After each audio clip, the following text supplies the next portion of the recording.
Hi friends, Siragadikka lovers. இன்றைக்கான episode என்னென்னு கேட்கலாமா? வித்யாவும் ரோகிணியும் பேசிகிட்ருக்காங்க.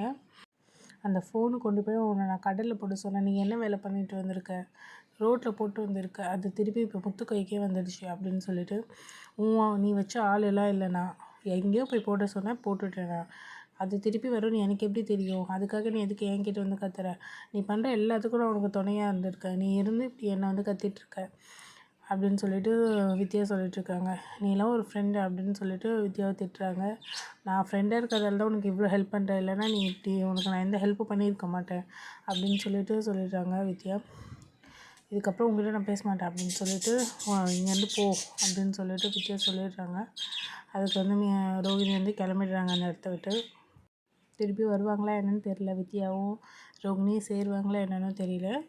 அப்புறம் நைட்டே ஆகிடுது. அப்புறம் வந்து மொட்டை பண்ணல 2 பேர் பேசிட்டு மியாவும் முத்துவும் பேசிகிட்ருக்காங்க. எப்படியாவது இந்த ஃபோன் விஷயத்தை கண்டுபிடிக்கணும் அப்படின்னு சொல்லிட்டு நானும் செக் பண்ணி பார்த்துட்டேன், இதில் எந்த ஃபோட்டோவுமே இல்லை, யார் அனுப்புனாங்களும் இல்லை அப்படின்னு சொல்லிட்டு முத்து சொல்லிகிட்ருக்காங்க.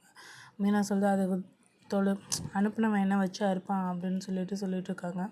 இரு நான் தம்பிக்கு ஃபோன் பண்ணி பார்க்குறேன், எதாவது கிடச்சிதா என்னன்னு சொல்லி அப்படின்னு சொல்கிறாங்க. ஃபோன் பண்ணி கேட்கும்போது இல்லை சிட்டி பண்ணியிருக்க மாட்டான் அப்படின்னு சொல்லிட்டு அவன் ஃப்ரெண்டு யாரோ சொல்கிறான். அது கன்ஃபார்மா அப்படின்னு கேட்குறாங்க. அது கன்ஃபார்மாக தெரியல மாமா அப்படின்னு சொல்கிறாங்க. சரி நீ யார்கிட்டையும் பேசாத சிட்டிக்கிட்டலாம் அப்படின்னு சொல்லி மீனா சொல்கிறான். நான் யார்கிட்டையும் பேசலக்கா அப்படின்னு சொல்லிட்டு சரி நான் வைக்கிறேன் அப்படின்னு சொல்லிட்டு வச்சிடுறாங்க. இப்போ இதை வேறு ஏதாவது மூலியமாக தான் நம்ம கண்டுபிடிக்கணும். தாத்தா பாட்டிக்கு இல்லைனா ஃபோட்டோ அனுப்பலாம், வித்யாவதும் ரோகிணிதும் அவங்க தான் சொல்லி அவர் சொல்லிட்டாருன்னு வச்சுக்கோயேன், நம்ம கன்ஃபார்ம் பண்ணி கேட்டுடலாம் அப்படின்னு சொல்லி 2 பேர் பேசுகிறாங்க. அதுக்கப்புறமா வித்யா வந்து லவ் பண்ணுறவன் வந்து வெளியே வரா.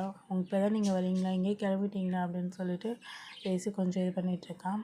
அப்போ வந்து செவுத்து இது தேய்ச்சிட்டு சொல்கிறான், நீங்கள் உங்களை பார்த்ததுலேருந்து எனக்கு ஒரு மாதிரி இருக்குது, சாப்பாடே போக மாட்டேங்குது, எதுவுமே ஆக மாட்டேங்குது அப்படின்னு சொல்லிட்டு. அதுக்கப்புறம் வித்யா கேட்பேன், உங்களுக்கு கல்யாணம் ஆகிடுச்சு அப்படின்னு சொல்லி, நீங்கள் அன்றைக்கி கேட்டிங்க, நான் இன்னைக்கு கேட்குறவங்கள அப்படின்னு சொல்லிட்டு சொல்லுவான். இல்லை ஆகலைங்க, நீங்கள் ஊன்னு சொன்னீங்கன்னா நம்ம கல்யாணம் பண்ணிக்கலாம் அப்படின்னு சொல்லிடுவான். அதுக்கப்புறம் வித்யாவுக்கு வெக்க வந்துடும். வீட்டுக்கு வந்துட்டு அப்படியே உள்ளே உட்காந்து ஷையாக ஃபீல் பண்ணிகிட்ருப்பாங்க. அப்போ மீனா வருவா. என்னங்க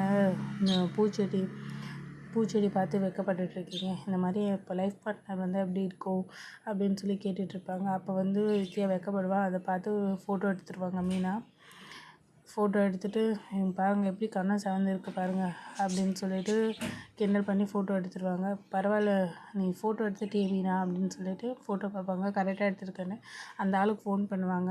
அந்த தாத்தா பாட்டியோட கூட்டிகிட்டு போனாங்கல்ல சொந்தக்காரங்கன்னு சொல்லி அவங்களுக்கு ஃபோன் பண்ணி கேட்பாங்க, எங்கே இருக்கீங்க அப்படின்னு சொல்லி. நான் வெளியே இருக்கேன்ப்பா, 2 நாள் கழிச்சு தான் ஊருக்கு போ அப்படின்னு சொல்லுவாங்க. சரி நம்ம 2 நாள் வெயிட் பண்ண அப்படின்னு சொல்லிடுவாங்க. அதுக்கப்புறம் மீனா வந்து ரோகிணிக்கு ஒரு கனவு மாதிரி வரும், யாருமே இல்லை வீட்டில் அப்படின்னு சொல்லிட்டு வெளியே போய் பார்த்தா மீனா வந்து பேய் மாதிரி இருப்பாள்.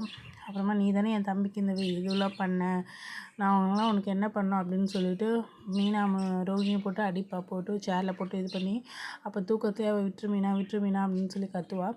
அதை வந்து மனோஜ் பார்த்துட்டு சிரிச்சுட்டு வந்து ஃபோட்டோ எடுத்து காமிப்பான். இந்த மாதிரி இப்படிலாம் நீ பண்ணுறப்ப நைட்டில் அப்படின்னு சொல்லிட்டு. இன்றைக்கான எபிசோடு இப்படி தான் போச்சு. நம்மளோட சேனலை சப்ஸ்கிரைப் பண்ணிக்கோங்க, அப்போ தான் நாளைக்கான வீடியோ உங்களுக்கு வரும். தேங்க்யூ, பாய்.